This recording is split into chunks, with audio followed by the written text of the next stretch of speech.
Google's Pixel 3 XL is currently the most expensive Android phone in the Indian market. And yes, with the price of Rs 83,000, this will compete with the Apple iPhone XS Max. But this is not a phone about the specifications and rather about software improvements. So does Google finally get it right with the Pixel 3 XL? Let's find out in our review. Now from a design perspective, the Pixel 3 XL is heavier and more slippery than last year's phone, which I used for a significant amount of time. Now with this phone, what you're getting is a complete glass back, though it has a half matte finish, which is very unique to the Pixel series. The other big change in the Pixel 3 XL is the display, which is now 6.3 inches, and yes, it does have a notch. Now my major complaint with the Pixel 2 XL was the quality of the display, but thankfully this one is a dramatic improvement. With the Pixel 3 XL, I would say that the blacks are much deeper, the OLED quality has definitely improved, and video watching on this is a much better experience. However, you do have to live with the notch, which is intrusive and does cause apps like Instagram or WhatsApp stories to look a bit weird. The notch is a feature that's here to stay and you'll have to make your peace with it. Let's quickly talk about the performance of the Pixel 3 XL. I've had no cause for complaints. There are no app crashes. The camera app hasn't crashed for me, as some users have reported. And overall, it's been a smooth sailing so far. My only major concern for right now is the overheating of the device, especially when I'm charging or if I use the camera for a longer period. But as I said before, this phone is really about the software, which changes how you interact with the phone, how you deal with the notifications, and most importantly, the camera. So let's start with the camera, which is the biggest hype about the Pixel 3 series. Google is relying on software wizardry for the camera, and with the Pixel 3 XL, it gets it mostly right. The photos are fantastic no matter what the lighting conditions. There are enough details on the photos, and it requires minimal effort on part of the user, which is what you really want in a smartphone camera. So I used the Pixel 3 XL's camera at a family wedding, and the portrait shots are simply stunning. I feel they're a bit sharper than what I used to get with, say, the Pixel 2 XL, but the quality of details is very impressive. For instance, when I zoom in on some of the selfie photos that I've taken in portrait mode, you can see my smile lines, the pause. Now, ideally, you would want that to be hidden, but this camera is not hiding any details and is capturing all of them, which is very impressive.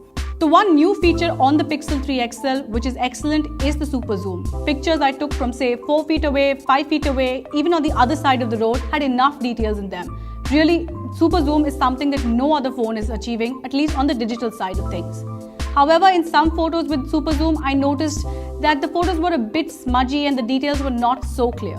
Of course, there's also a playground feature where you can add Iron Man to your photos or videos. Now, some people will find it cool, but it's nothing really impressive and to die for. Now, one part of the Pixel 3 XL camera that is yet to make an appearance is the night sight feature.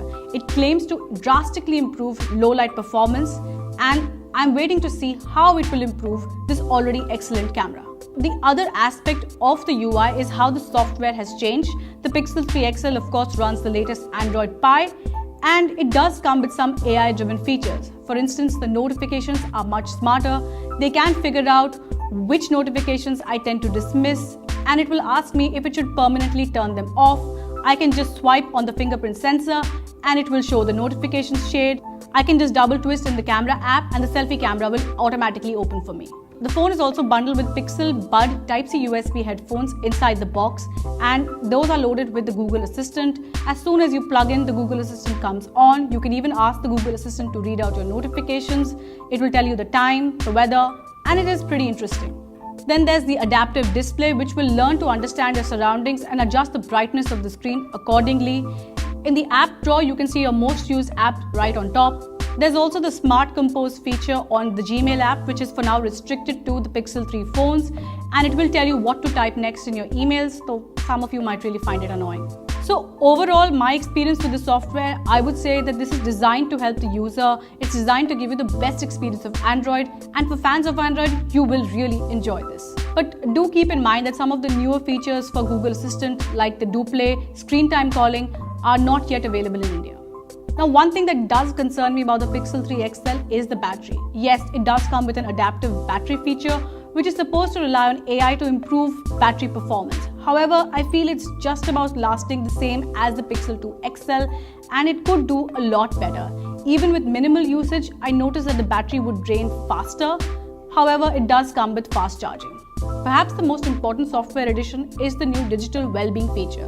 Now, this is similar to how Apple has done screen time on iOS, but what I like here is that I can set a timer for each individual app and not rely on categories like it happens on iOS. It's a good way to regain some control over your smartphone life, and I feel that blocking out access for some apps does help you cut down on usage.